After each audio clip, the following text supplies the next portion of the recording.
오늘도 말씀과 기도로 이 자리에 오신 분들을 환영합니다. 10월 28일 하나님 말씀은 호세아 11장 1절로부터 11절입니다. 하나님의 아버지 사랑과 구속의 긍휼. 지금부터 본문을 읽겠습니다. 호세아 11장. 이스라엘이 어렸을 때에 내가 사랑하여 내 아들을 애굽에서 불러냈거늘 선지자들이 그들을 부를수록 그들은 점점 멀리하고 바알들에게 제사하며 아로새긴 우상 앞에서 분향하였느니라. 그러나 내가 에브라임에게 걸음을 가르치고 내 팔로 안았음에도 내가 그들을 고치는 줄을 그들은 알지 못하였도다. 내가 사람의 줄, 곧 사랑의 줄로 그들을 이끌었고 그들에게 대하여 그 목에서 멍에를 벗기는 자 같이 되었으며 그들 앞에 먹을 것을 두었노라. 그들은 애굽 땅으로 되돌아가지 못하겠거늘 내게 돌아오기를 싫어하니 아수르 사람이 그 임금이 될 것이라. 칼이 그들의 성읍들을 치며 빗장을 깨뜨려 없이 하리니 이는 그들의 계책으로 말미암음이니라. 내 백성이 끝끝내 내게서 물러가나니 비록 그들을 불러 위에 계신 이에게로 돌아오라 할지라도 일어나는 자가 하나도 없도다. 에브라임이여 내가 어찌 너를 놓겠느냐. 이스라엘이여 내가 어찌 너를 버리겠느냐. 내가 어찌 너를 아드마 같이 놓겠느냐. 어찌 너를 스보임 같이 두겠느냐. 내 마음이 내 속에서 돌이키어 나의 긍휼이 온전히 불붙듯 하도다. 내가 나의 맹렬한 진노를 나타내지 아니하며 내가 다시는 에브라임을 멸하지 아니하리니 이는 내가 하나님이요 사람이 아님이라. 내 가운데 있는 거룩한 이니 진노함으로 내게 임하지 아니하리라. 그들은 사자처럼 소리를 내시는 여호와를 따를 것이라.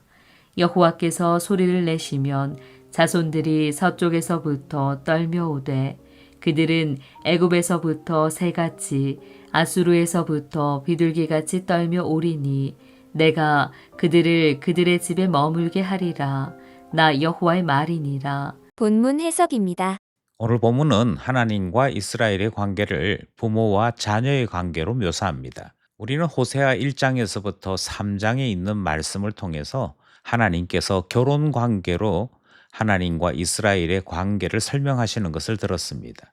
오늘 본문에서는 아버지와 아들의 언약적 관계로 말씀하시는 것이지요. 오늘 본문에서는 하나님의 내적인 갈등이 그대로 노출되면서 소개되고 있습니다. 하나님은 무엇을 갈등하시느냐 하면 하나님께서는 변치 않는 사랑으로 이스라엘을 대하시고자 하나 이스라엘이 범죄하여 공의로운 심판을 행하여야 하는 이 모습이 본문에는 소개되고 있는 것이지요. 뿐만 아니라 하나님께서는 이 문제를 조화롭게 해결하시는 것도 본문이 소개하고 있습니다. 여기에는 마태복음 2장 15절 말씀을 이해하는 것이 포함되어 있는데요. 우리는 오늘 본문을 통해서 구속사적 관점으로 성경을 봐야 되는 중요한 이유를 발견하게 됩니다. 본문을 살펴보겠습니다. 첫 번째 문단은 1절로부터 4절입니다. 하나님의 아버지 사랑의 표현. 1절에서 이스라엘이 어렸을 때에 내가 사랑하여 내 아들을 애굽에서 불러내었다 하는 말씀이 기록되어 있습니다. 이 말씀은 출애굽 사건을 우리에게 보여주는 말씀이지요. 그런데 이 출애굽 사건을 새롭게 조명하는 것이 오늘 본문에는 포함되어 있습니다. 먼저 오늘 본문에서 이스라엘이 어렸을 때라는 표현이 등장하는데 이것은 단지 나이가 어린 것을 말하는 것이 아니고 연약해서 의존할 수밖에 없는 상태, 그것을 나타내는 말씀입니다. 그러니까 이스라엘은 매우 연약해서 하나님 말고는 돌볼 수 없었다라고 하는 것을 포함하지요. 그리고 하나님께서는 이스라엘을 내 아들로 부르셨다라고 말씀합니다. 여기서 내 아들로 부르셨다라고 말씀하시므로 하나님이 언약 안에서 아들로 삼으심을 나타냅니다. 이것을 입양이라고 이야기하는 것이고 이 사실로 볼 때 하나님의 자녀인 예수님과 우리 사이에는 근본적으로 차이가 있음을 알 수 있게 되는 것이지요. 2절 말씀에서 선지자들이 그들을 부를수록 그들이 점점 멀리 갔다라는 말씀이 등장합니다.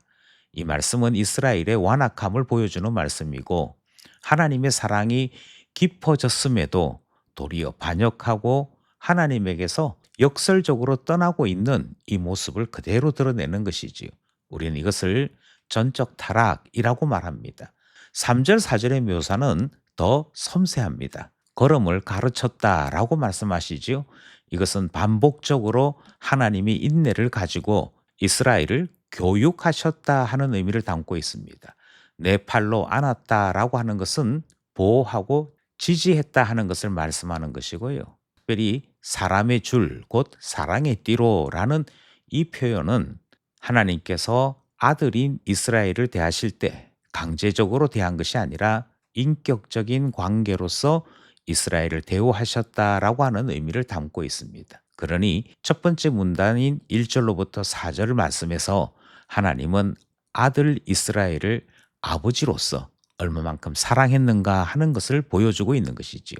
여기까지 첫 번째 문단 말씀입니다. 둘째 문단은 5절로부터 7절입니다. 이스라엘의 배신과 임박한 심판. 5절에서부터 7절인 이 둘째 문단에서는 이스라엘의 배교, 언약에서 벗어남 이것에 대한 결과로서 하나님이 심판을 말씀하시는 것이 기록되어 있습니다.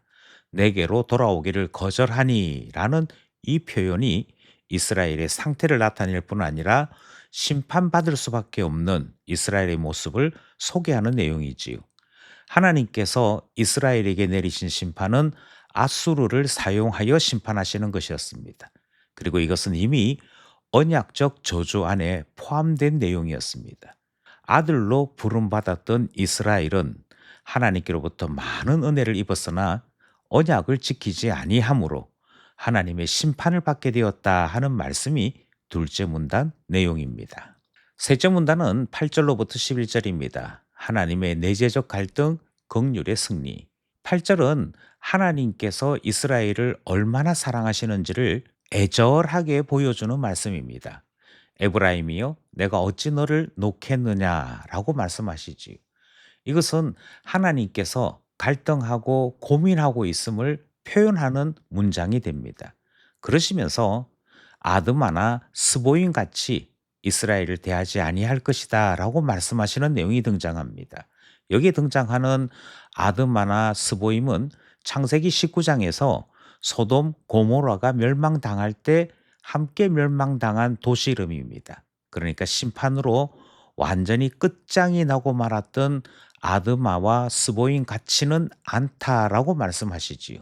여기서 하나님께서 이스라엘을 얼마만큼 긍휼히 여기시고 얼마만큼 깊이 사랑하시는지를 확인할 수 있습니다. 내 마음이 내 속에서 돌이켜 나의 긍휼이 온전히 불붙듯 하도다 하는 이 문장 또한 하나님의 마음을 잘 나타내는 것입니다. 문제는 하나님은 이처럼 이스라엘을 사랑하시는데 이스라엘은 한결같이 심판받을 만한 짓만 했다는 것이지요.